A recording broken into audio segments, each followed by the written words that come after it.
Cənab Prezident, Qlobal Bakı forumu artıq 12-ci ildir ki, keçirilir.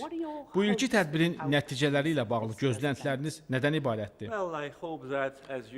Ümid edirəm ki, iştirakçılar ənənəvi olaraq qlobal gündəlikdə duran məsələlər barədə öz mövqelərini, fikirlərini və yanaşmalarını bölüşəcəklər.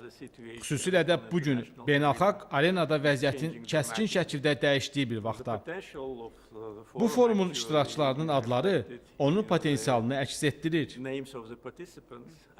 Çıxışımda qeyd etdiyim kimi, burada müxtəlif ölkələrdən 50-dən artıq fəaliyyətdə olan sabiq dövlət və hökumət başçısı iştirak edir.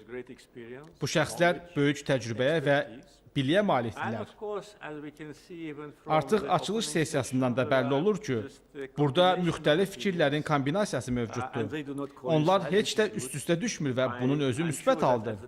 Əminəm ki, panellər çərçivəsində daha qızğın müzakirələr aparılacaq. Beləliklə, bu forumda hər zaman yeni ideyalar meydana gəlir və beynəlxalq məsələlərə yanaşmanın formalaşmasında forumun vacib rolu var. Bu ilki forumun mövzusu dünya düzəninin yenidən düşünülməsidir. Sizcə, bizim hamımızın qlobal səviyyədə üzləşdiyi əsas çağırışlar nədən ibarətdir? Bugün hər kəs tərəfindən bölüşülən fikir odur ki, hazırda yeni qaydaların müəyyənləşdirilməsi prosesi baş verir. Bildiyimiz dünya nizamı artıq mövcud deyil. Hələ ki, beynəlxalq ictimaiyyət tərəfindən istifadə olunacaq qarşılıqlı əlaqə konfiqurasiyası heç kəsə bəlli deyil. Buna dair fərqli fikirlər var. Lakin aydın olan odur ki, birincisi, hər bir ölkə özünün daxili işlərinə və daxili imkanlarına daha çox diqqət yetirməli. Hər hansı bir yardıma və hətta beynəlxalq hüquqa arxalanmamalıdır. Beynəlxalq hüququn selektiv tətbiqinin qurbanı olan Azərbaycanın gələcəyini daxili resurslar hesabına qurması baxımından böyük təcrübəsi var. İkincisi, gələcək üçün vacib məsələlərdən biri odur ki, ölkələr beynəlxalq təsisatlar çərçivəsində fəaliyyətə deyil, ikitərəfli münasibətlərə daha çox əhəmiyyət verəcəklər. Çünki bugün bəzi beynəlxalq təşkilatlar ya öz zəifliyini nümayiş etdirir və ya tamamilə iflic vəziyyətindədir. Əlbəttə, biz hələ ki qlobal transformasiyanın ilkin mərhələsindəyik və bir çox məsələ hadisələrin gedişatından asılı olacaq. Biz dünyada çoxsaylı geosiyasi dəyişikliklərin şahidi oluruq. Əsasən xüsusilə də bu regionda baş verən dəyişikliklərlə bağlı mövqeyiniz nədən ibarətdir? Əlbəttə, ətrafımızda baş verən böhranlardan regionumuzun qorunması vacibdir. Təəssüflər olsun ki, 10 illiklər ərzində Cənubi Qafqaz qarşıdurma və düşmənçilik bölgəsi olub. Hazırda nisbətən sakit dövrdəyik və biz diqqətimizi buna yönəltməliyik. Biz növbəti hərbi qarşıdurmanı istisna edəcək, əhatəli təhlükəsizlik mexanizmləri yaratmalıyıq və Sovet dövründə olduğu kimi qonşuluq şəraitində yaşamağa çalışmalıyıq. Bəli, biz o zaman müstəqil dövlətlər deyildik. Gələcəyimizi planlaşdırmaq iqtidarında deyildik və böyük mənada mərkəzi Sovet hakimiyyətindən asılı vəziyyətdə idik. Ancaq ən azından Cənubi Qafqaz respublikaları arasında fəal təmaslar var idi. Yəni biz belə bir təcrübəyə malikik və sadəcə bunu nəzərimizdə saxlamalıyıq. Bu regionla əlaqədar biz geosiyasi transformasiyalarla bağlı geridə qalmamalı, diqqətimizi regional problemlər və regional fürsətlər üzərində cəmləşdirməliyik.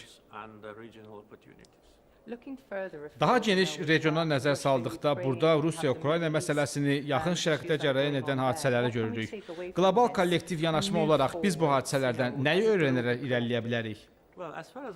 Bizim yanaşma ondan ibarətdir ki, biz qlobal nizamı olduqca düzgün qiymətləndirirdik. Milli maraqlarımız məsələsində biz heç kəsə və ya heç bir təsisata arxalanmamışıq. Olsun Rusiya-Ukrayna müharibəsi, yaxud yaxın şərqdəki hadisələr və Afrikadakı gərginlik. Hər bir ölkə anlamalıdır ki, o öz taleyinin sahibidir. Onlar bunu nə qədər tez başa düşsələr, bu onlar üçün bir o qədər də yaxşı olar. Çünki əgər siz həmişə kiminsə yardımına bel bağlasanız, birincisi bu sizi zəiflədəcək. İkincisi bu yardımın daimi olacağına dair heç bir zəmanət yoxdur. Üçüncüsü də siz suverenliyinizin bir hissəsini itirmiş olursunuz. Çünki əgər siz həmişə kimdənsə asılısınızsa və həmişə kimdənsə yardım istəyirsinizsə, onda bir gün gələcək həmin şəxs gəlib sizdən hesabat istəyəcək. Bizim təcrübəmiz uğurlu olmuşdu və onun uğurlu olması sübuta yetirilmişdi. Yəni biz öz resurslarımıza güvənirdik. Biz suverenliyimizi və ərazi bütövlüyümüzü özümüz bərpa etdik və indi də gələcəyimizi özümüz qururuq. Hesab edirəm ki, bu çox vacib bir nəticədir və bu təkcə nəzəriyyə deyil. Bu Azərbaycanda baş verənlərdir. Gələcəyə baxışınıza gəldikdə, bu qlobal sabitliyin yekunda hara gedəcəyini görürsünüz. Sizcə biz buna nail olacağıq? Bu məsələdə mən o qədər də nikbin deyiləm. Mən realist olmağa üstünlük verirəm. Növbəti aylar və ya hətta illərdə sabitliyə nail olacağımızı düşünmürəm. Rusiya-Ukrayna müharibəsindən söhbət gedirsə, hətta müharibə dayansa belə müharibənin yenidən başlamayacağına dair heç bir zəmanət yoxdur. Bir vaxtlar demək olar ki, 30 il ərzində bizdə Azərbaycan və Ermənistan arasında atəşkəs razılaşması var idi. Bu razılaşmaya 1994-cü ilin yazında nail olunmuşdu. Lakin bu müharibənin sona çatması demək deyildi. Sadəcə transformasiya baş vermişdi və müharibə yalnız sülh sazişi imzalananda bitir. Hətta indiki dövrdə 2-ci Qarabağ müharibəsinin bitməsindən 5 il keçməsinə baxmayaraq, bizim Ermənistanla sülh müqaviləmiz yoxdur. Bəli, sakitlikdir, itkilər yoxdur və bu da bugünkü vəziyyətin böyük üstünlüyüdür. Lakin sülh sazişi imzalanana qədər burada sabitlik olmayacaq. Eyni yanaşmanı dünyanın bütün digər hissələrinə, yaxın şərqə və Afrikaya da şamil etmək olar. Əfsuslar olsun ki, münaqişələrin sayı artmaqdadır və əgər siz öz həllini tapmış münaqişə axtarsanız, görə bilərsiniz ki, sadəcə burada Qarabağda olan münaqişə öz həllini tapıb.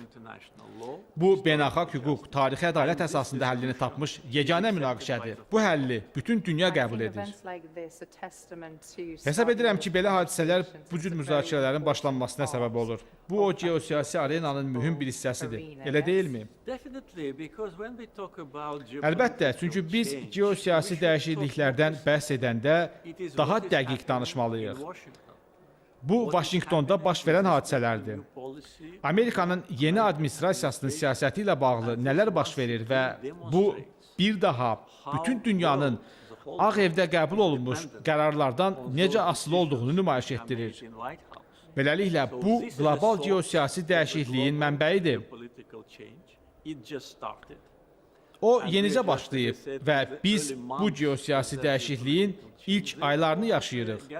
Buna görə də belə çoxsaylı qonaqların iştirak etdiyi toplantılar hadisələri müvafiq şəkildə qiymətləndirmək, fikirləri, narahatlıqları və ya gözləntiləri bölüşmək üçün vacibdir. Mənim çıxışıma nəzər salsanız görərsiniz ki, mən baş verənlərlə bağlı çox nikbin əhval-ruhiyyədəyəm. Çıxışımda dediyim kimi, biz Amerika Birləşmiş Ştatlarının əvvəlki administrasiyası və Azərbaycan arasında münasibətlərin pisləşməsindən məyusluq hissi keçirmişdik.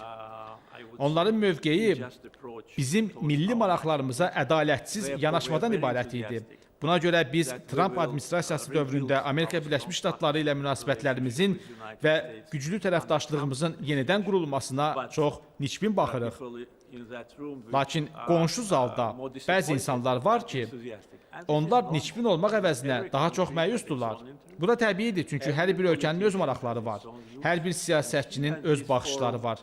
Mən ümid edirəm ki, burada, bu forumda ideyaların toqquşması baş verəcək və bu da forumu uğurlu edəcək. Siz artıq Prezident Trumpla danışmısınız və o sizin fikirlərinizi bölüşürmü? Mən sadəcə onunla onu seçkilərdə qələbə münasibətilə təbrik etmək üçün danışmışam və bu da bizim aramızda baş vermiş yeganə söhbətdir. Hələ ki, Cənab Prezident, sizinlə danışmaq hər zaman çox xoşdur. Çox sağ olun. Sizə Bakıda xoş vaxt keçirməyi arzulayıram.